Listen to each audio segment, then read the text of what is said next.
नंदुरबार शहरातील नागरिकांवर लादण्यात आलेली वाढीव व अतिरिक्त घरपट्टी तात्काळ रद्द करण्यात यावी अशी जोरदार मागणी शिवसेना उद्धव बाळासाहेब ठाकरे पक्षाच्या वतीने करण्यात आली आहे। नगर परिषदेच्या माध्यमातून वाढीव घरपट्टी व नळपट्टी वसूल केल्याने नागरिकांवर आर्थिक बोजा वाढत असल्याचा आरोप करण्यात आला आहे। वाढत्या महागाईत रोजगाराच्या संधी नसताना घरपट्टी वाढवणे म्हणजे नागरिकांची पिळवणूक असल्याने मूळ घरपट्टीच वसूल करण्यात यावी, वाढीव घरपट्टी व त्यावरील व्याज माफ करण्यात यावे, तसेच शहरातील विविध प्रभागातील मूलभूत समस्यांचा तातडीने निपटारा करण्यात यावा, अशी मागणी निवेदनाद्वारे करण्यात आली आहे। मागण्या मान्य न झाल्यास येत्या काळात सेना स्टाईलने तीव्र आंदोलन छेडण्यात येईल, असा इशारा पालिका प्रशासनाला देण्यात आला आहे।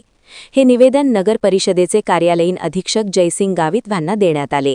यावेळी जिल्हाध्यक्ष पंडित माळी, संगीता खंडूमाळी, शेखर जाधव, इम्तियाज कुरेशी, दिनेश भोपे, सागर पाटील, राज माळी, वैशाली माळी यांच्यासह शिवसेनेचे पदाधिकारी व कार्यकर्ते उपस्थित होते।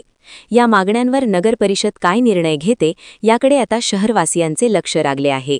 श्री न्यूज, सुनील माळी, नंदुरबार।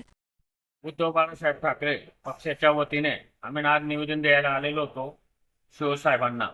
निवेदन दिलेलं आहे आम्ही, जे घरपट्टी नळपट्टी जी वाढलेली आहे आणि काय कारण 25% घरपट्टी नळपट्टी यांनी वाढवली, त्याच्यासाठी आम्ही नंदुरबारचे ज्यांच्या थकबाकी होती मागच्या 2 वर्षापासून 1 वर्षापासून त्यांना डायरेक्ट 25% व्याज घेऊन ती वसुली चालू आहे। ती वसुली नको व्हायला त्याच्यामुळे आम्ही आज निवेदन देण्यात आलेलं आहे आणि घरपट्टी नळपट्टी हे व्याज माफ करून आणि घरपट्टी मुद्दल घेऊन घरपट्टी यांनी वसूल करावी म्हणे, पण व्याज समज वसूल करतील तर आम्ही तीव्र आंदोलन छेडल्याशिवाय राहणार नाही।